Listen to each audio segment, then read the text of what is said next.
Donc là, on est juste à... Bonjour à tous. On est juste après le skatepark que j'ai fait là-bas, là, hop, avec le podcast.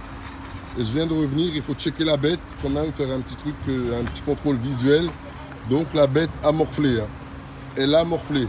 On parlera souvent des connecteurs Traxxas, mais moi, en jumpant, en 5 ans, 6 ans, 6 ans et demi même, je peux dire, 6 ans et demi, j'ai jamais jumpé et eu ce genre de problème sur les connectiques. Vous voyez, ça c'est totalement défoncé. Ici, on voit les soudures. Donc c'est le plastique qui s'est barré, on dirait rien de bien méchant, on le remettra. Mais bon, c'est quand même méchant. Premier test, hein, sur un véhicule Traxxas, on peut dire que les connectiques ne sont pas de bonne qualité, ceci, cela. Mais s'arracher comme ça directement, ça m'est jamais arrivé. Jamais, jamais, jamais. Il y a la soudure qui peut se barrer et ça peut se décoller du vario, tout ça. Mais casser la protection là où il y a les soudures, ça m'est jamais arrivé. Ici, c'est arrivé sur le Outcast dès la première session. Et deuxième chose plus importante, l'amortisseur arrière. Tige d'amortisseur arrière, elle s'est pliée lors de la première session. Donc la session n'a pas duré plus longtemps que d'habitude. J'ai pas fait des choses que je ne fais pas d'habitude. Je l'ai utilisé dans son utilisation que je fais comme d'habitude avec comme je fais avec le patron, quoi, tout simplement, comme je fais avec le X-Max, j'ai fait la même chose. Résultat, tige d'amortisseur pliée, vous la voyez, elle est là. Donc, est-ce que le Outcast va rentrer dans la légende? Je vous l'avais déjà dit, je ne pense absolument pas. Vu son poids et tout, c'est pas possible. Et la première session, casse direct. Ça, c'est foutu, hein. Faut pas aller faire un charlatan ici, nous dire on va redresser que dalle. Ça, c'est mort, il faut le changer, tout simplement. La deuxième commence pareil, vous voyez. Elle est là, elle commence à se tordre. Elle n'est plus droite du tout. Donc c'est pareil. Première session, casse avec le Outcast. C'est pas compliqué, c'est là.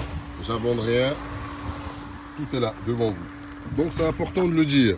C'est une machine qui fera le boulot à son niveau, à son échelle. Mais il ne faudra pas lui demander de venir concurrencer le X-Max. De toute façon, il ne pourra pas. Absolument pas. Un jouet en plastique, c'est le jouet en plastique, c'est-à-dire c'est le X-Max, toujours à cette heure-là, qui donne l'heure sur la RC Sphere au niveau des bestioles. Il n'y a pas mieux. X-Max, il n'y a pas besoin de 50 millions de sessions pour le savoir. Hein. Moi, je suis un utilisateur lambda, j'ai assez de recul sur mes machines, pas avec le Outcast, bien sûr, j'ai déjà conduit et j'ai déjà piloté le Outcast en 6S, mais je n'ai jamais, comment dire, mais je veux dire, il ne faudra pas 15 ans pour savoir si cette machine-là pourra égaler le X-Max ou pas. C'est ça que je veux vous dire par là. Une vidéo, je le sais. Une session, je le sais. Elle fait le job à son niveau, à sa hauteur, mais voilà. Il a déjà ses défauts, comme le X-Max a ses défauts, mais le X-Max n'a pas ce genre de défauts. On peut faire des jumps, sessions au skatepark, on ne risquera pas de plier une tige d'amortisseur comme ça d'entrée. Donc voilà, c'était tout. On ne va pas dormir ici pour un petit débrief du Outcast. De toute façon, je vous le débrieferai un petit peu plus longtemps. Et puis voilà, là je vais ramener le X-Max, faire la session là-bas. Et je vous rajouterai un petit bout dedans pour compléter. Allez, je vous dis à bientôt pour de nouvelles aventures. Prenez soin de vous et des vôtres. Tchuss. KRC 2.0. Yeah.